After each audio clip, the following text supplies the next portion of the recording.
ప్రధానమంత్రి విశ్వకర్మ యోజన పథకం సంబంధించి కంప్లీట్ డీటెయిల్స్ అండి.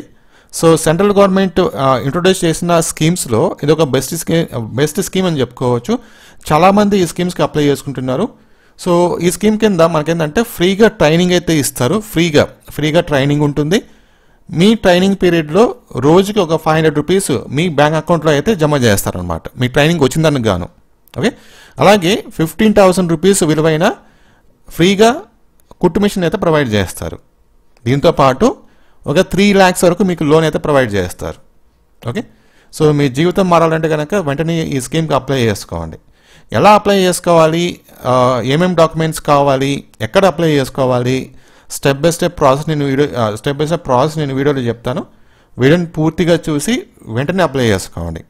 సో ఫస్ట్ థింగ్ వచ్చేసి ఈ స్కీమ్కి అప్లై చేసుకోవాలనుకుంటే కనుక ఎలిజిబిలిటీ ఏంటి అంటే ఎవరెవరు అప్లై చేసుకోవచ్చు, ఏ పని చేసే వాళ్ళు అప్లై చేసుకోవచ్చు, ఆ డీటెయిల్స్ మీకు షేర్ చేస్తాను. సింపుల్గా చెప్పాలంటే కనుక ఎవరైతే చేతి వృత్తి పనులు చేస్తారో సో అలాంటి వాళ్ళు అప్లై చేసుకోవచ్చు అనమాట. మనకు ఒక 18 రకాల చేతి వృత్తి పనులు అయితే ఉన్నాయి. ఈ 18 రకాల చేతి వృత్తి పనుల్లో మీరు ఏదో ఒక పని చేస్తుంటే కనుక మీరు అప్లై చేసుకోవచ్చు. ఫర్ ఎగ్జాంపుల్గా కార్పెంటర్ పని అనమాట. కార్పెంటర్ పని మనం పని చేస్తాం కాబట్టి ఇది కార్పెంటర్ పని. సో కార్పెంటర్ పని చేసే వాళ్ళు అప్లై చేసుకోవచ్చు. అలాగే పడవలు ఎవరైతే తయారు చేస్తారో తయారు చేసే వాళ్ళు అప్లై చేసుకోవచ్చు. తర్వాత ఆయుధాలు అంటే మనకు ఐరన్ సంబంధించిన డిఫరెంట్ ఆయుధాలు మనం తయారు చేస్తాం కదా, సో అలాంటి వాళ్ళు అనమాట. నెక్స్ట్ కమ్మరి పని చేసే వాళ్ళు అప్లై చేసుకోవచ్చు. నెక్స్ట్ సుత్తి రిమైనింగ్ టూల్ కిట్స్ లైక్ సుత్తి కానీ లేకపోతే ఐరన్ సంబంధించిన వర్క్ అన్నమాట, అలాంటి వాళ్ళు అప్లై చేసుకోవచ్చు. నెక్స్ట్ తాళాలు రిపేర్ చేసేవాళ్ళు వాళ్ళు చేత చేస్తారు కదా, తాళాలు రిపేర్ చేసే వాళ్ళు అప్లై చేసుకోవచ్చు. తర్వాత శిల్పి, రాయిని కొడతాం కదా మనం, రాయిని చేసి శిల్పిలాగా తయారు చేస్తాం, అలాంటి వాళ్ళు అప్లై చేసుకోవచ్చు. నెక్స్ట్ గోల్డ్ పని చేసేవాళ్ళు, ఓకే, సో గోల్డ్ కరిగించడం కానీ లేకపోతే దానికి షేప్ తయారు చేసుకుని కానీ ఆ పని చేసేవాళ్ళు అప్లై చేసుకోవచ్చు.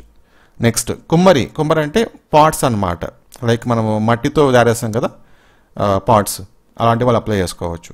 మట్టితో కుండలు తయారు చేస్తాం, అలాంటి వాళ్ళు అప్లై చేసుకోవచ్చు. నెక్స్ట్ చెప్పులు కుట్టే వాళ్ళు అప్లై చేసుకోవచ్చు. తాపీ మేస్త్రి అప్లై చేసుకోవచ్చు. అలాగే చీపురు బుట్టలు తయారు చేసే వాళ్ళు అప్లై చేసుకోవచ్చు. నెక్స్ట్ బొమ్మలు తయారు చేసే వాళ్ళు అప్లై చేసుకోవచ్చు. మంగళ పని చేసేవాళ్ళు కటింగ్ చేసే వాళ్ళు అప్లై చేసుకోవచ్చు. నెక్స్ట్ పూలదండలు కుట్టే వాళ్ళు అప్లై చేసుకోవచ్చు. నెక్స్ట్ ధోబీ అనమాట, చాకలి మనిషి వాళ్ళు అప్లై చేసుకోవచ్చు. టైలరింగ్ చేసే వాళ్ళు అప్లై చేసుకోవచ్చు. Next fishing net maker, so మనకు ఈ చేపలు పడేదానికి నెట్స్ తయారు చేస్తారు చూడండి, సో అలాంటి వాళ్ళు కూడా అప్లై చేసుకోవచ్చు. ఇప్పటివరకు మనము ఈ స్కీమ్కి ఎవరెవరు అప్లై చేసుకోవచ్చు అని చూసాం కదా. నెక్స్ట్ వచ్చేసి ఈ స్కీమ్కి అప్లై చేసుకోవాలంటే మనకు ఏమేమి డాక్యుమెంట్స్ కావాలి, ఏమేమి సర్టిఫికేట్స్ కావాలి తెలుసుకుందాం. ఓకేనా. సో ఫస్ట్ థింగ్ మీరు 18+ ఏజ్ అయి ఉండాలన్నమాట, అంటే మీకు 18+ పైన ఏజ్ అయితే ఉండాలి, అదొకటి. నెక్స్ట్ థింగ్ వచ్చేసి మీ దగ్గర ఆధార్ కార్డు ఉండాలి, ఆధార్ కార్డు ఒకటి. నెక్స్ట్ రేషన్ కార్డు అనమాట, okay. Next phone number. Next caste certificate, మీరు ఫింగర్ ప్రింట్ అయితే ఇవ్వాల్సి వస్తుంది. నెక్స్ట్ బ్యాంక్ పాస్బుక్ అనమాట. ఈ బ్యాంక్ పాస్బుక్ దేనికంటే మీకు లోన్ అమౌంట్ మీకు వచ్చే లోన్ అమౌంట్ అందులో వేస్తారనమాట. ఇవి మీకు కావాల్సిన documents list. Next third point వచ్చేసి మనము ఈ స్కీమ్కి ప్రధానమంత్రి విశ్వకర్మ యోజన స్కీమ్కి ఎక్కడ అప్లై చేసుకోవాలి. సో మీరు మీ దగ్గరలో ఉన్న మీ సేవా కేంద్రంలో అప్లై చేసుకోవచ్చు అనమాట, ఓకేనా. సో మీ దగ్గరలో ఉన్న మీ సేవా కేంద్రంలో అప్లై చేసుకుంటే అక్కడి నుంచి వాళ్ళు మీ అప్లికేషన్ని మీ సచివాలయంకి పంపిస్తారు. మీ సచివాలయంలో మీ డీటెయిల్స్ అనేది చెక్ చేస్తారు, వాళ్ళు అప్రూవ్ చేస్తారు. ఫైనల్గా వాళ్ళు సెంట్రల్ గవర్నమెంట్కి మీ అప్లికేషన్ పంపించి అప్రూవ్ అవుతుందన్నమాట, ఓకేనా. సో ఒకవేళ సెంట్రల్ గవర్నమెంట్ మీ డేటా మొత్తం చెక్ చేసుకొని అప్రూవ్ చేస్తే మీ పేరు పైన ఒక సర్టిఫికేట్ అయితే ప్రొడ్యూస్ అవుతుంది, అంటే మీ పేరు పైన ఒక సర్టిఫికేట్ అయితే వస్తుంది. దాంతోపాటు ఐడి కార్డ్ అయితే ఇస్తారు. నెక్స్ట్ ఫోర్త్ పాయింట్, సో మీరు అప్లై చేసుకున్న తర్వాత మీ అప్లికేషన్ అనేది సెంట్రల్ గవర్నమెంట్ అప్రూవ్ చేస్తే మీకు ట్రైనింగ్ అనేది స్టార్ట్ చేస్తారనమాట. సో మీ దగ్గరలో ఉన్న ఒక సెంట్రల్ గవర్నమెంట్ సంబంధించిన ట్రైనింగ్ సెంటర్ అయితే ఉంటుంది. సో అందులో ట్రైనింగ్ అయితే స్టార్ట్ చేస్తారు. ఈ ట్రైనింగ్ పీరియడ్లో మీకు ప్రతిరోజు కూడా ఒక 500 రూపీస్ మీ బ్యాంక్ అకౌంట్లో అయితే వేస్తారనమాట. జనరల్గా మన నార్మల్గా ఒక 5 days ట్రైనింగ్ అయితే ఇస్తారు.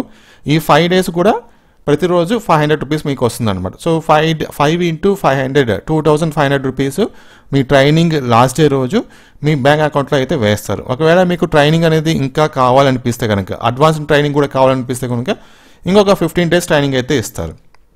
అది మీ ఇష్టం. సో మీరు అడ్వాన్స్ ట్రైనింగ్ కూడా తీసుకుంటే 15 days పాటు అప్పుడు కూడా ప్రతిరోజు కూడా ఒక 500 రూపీస్ మీ అకౌంట్లో అయితే వేస్తారు. దీని తర్వాత ట్రైనింగ్ పీరియడ్ తర్వాత మీరు ఏదైతే పని చేయాలనుకుంటున్నారో, ఫర్ ఎగ్జాంపుల్గా మీరు టైలరింగ్ పని చేయాలనుకుంటే కనుక, సో టైలరింగ్ సంబంధించి ఆ మిషన్ అయితే అంటే కుట్టు మిషన్ అనేది మీకు ఇస్తారనమాట. 15,000 రూపీస్ విలువైన కుట్టు మిషన్ అయితే మీకు ప్రొవైడ్ చేస్తారు.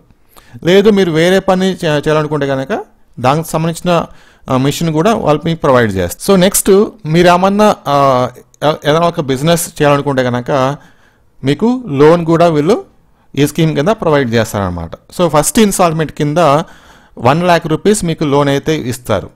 ఓకేనా. సో ఇది 5% వడ్డీతో ఇస్తారనమాట. యాక్చువల్గా మనకు బ్యాంక్స్ అనేది 13% వడ్డీతో ఇస్తారు. 13 or 14, 12% ఇస్తారు. వీళ్ళేం చేస్తారంటే సెంట్రల్ గవర్నమెంట్ మనకు సబ్సిడీ ఇస్తుంది కాబట్టి జస్ట్ ఒక 5% ఇంట్రెస్ట్ రేట్తో మీకు లోన్ అయితే ఇస్తారు. ఫస్ట్ ఇన్స్టాల్మెంట్గా ఫస్ట్ టైమ్గా 1 lakh రూపీస్ ఇస్తారు. ఈ 1 lakh రూపీస్ మీకు 18 monthsలో పేమెంట్ చేయాలన్నమాట. ఒకవేళ ఈ 1 lakh రూపీస్ మీరు సక్సెస్ఫుల్గా కట్టగలిగితే సెకండ్ టైం మీకు ఇంకొక 2 lakhs రూపీస్ ఇస్తారు. ఓకే. అది కూడా మీరు మంత్లీ కట్టాల్సి వస్తుంది. 30 months మీరు కట్టాలన్నమాట. సో ఈ విధంగా మీరు first time 1 lakh, second time ఒక 2 lakhs, దగ్గర 3 lakhs మీరు లోన్ పొందడానికి ఛాన్స్ అయితే ఉంటుంది విత్ సబ్సిడీ అనమాట. యాక్చువల్గా మనకు బ్యాంకు 13%, మినిమం 30% లోన్ అయితే ఇస్తుంది. కాకపోతే మనకేంటంటే ఈ స్కీమ్ కింద ఓన్లీ 5% లోన్ అయితే ఇస్తుంది. 5% ఇంట్రెస్ట్ రేట్తో మనకి ఇస్తాను అనమాట. ఓకేనా. సో ఇంకా ఆలస్యం చేయకుండా వెంటనే మీ దగ్గరలో ఉన్న మీ సేవా కేంద్రానికి వెళ్ళేసి అప్లై చేసేయండి. ప్రధానమంత్రి విశ్వకర్మ యోజన పథకం పేరు అప్లై చేసేయండి. ఇలాంటి మంచి వీడియోస్ ఇంకా ఫ్యూచర్లో మీకు కావాలనుకుంటే మన ఛానల్ తప్పకుండా సబ్స్క్రైబ్ చేసుకొని సపోర్ట్ చేయండి. అలాగే వీడియోని లైక్ చేయండి. తప్పకుండా మీ ఫ్రెండ్స్ కూడా మాక్సిమం ఎంతమంది కుదిరితే అంతమందికి షేర్ చేయండి. సో దట్ వాళ్ళు కూడా తెలుసుకుంటారు. Thank you. ఒకవేళ మీకు ఈ స్కీమ్ సంబంధించి ఇంకేమైనా డౌట్స్ ఏమైనా ఉంటే కనుక ఈ వీడియో కింద కామెంట్ సెక్షన్లో షేర్ చేసుకోండి. ఆల్రెడీ ఎవరైనా అప్లై చేసుకుంటే కనుక మీరు మీ అప్లికేషన్ ప్రాసెస్ అనేది ఎంతవరకు వచ్చింది, మీకు ఏమైనా ఐడియా వచ్చిందా అని చెప్పి ఈ వీడియో కింద మీరు షేర్ చేసుకోవచ్చు. సో దట్ రిమైనింగ్ వాళ్ళకు అది యూజ్ అవుతుంది అనమాట. ఓకేనా. Thank you.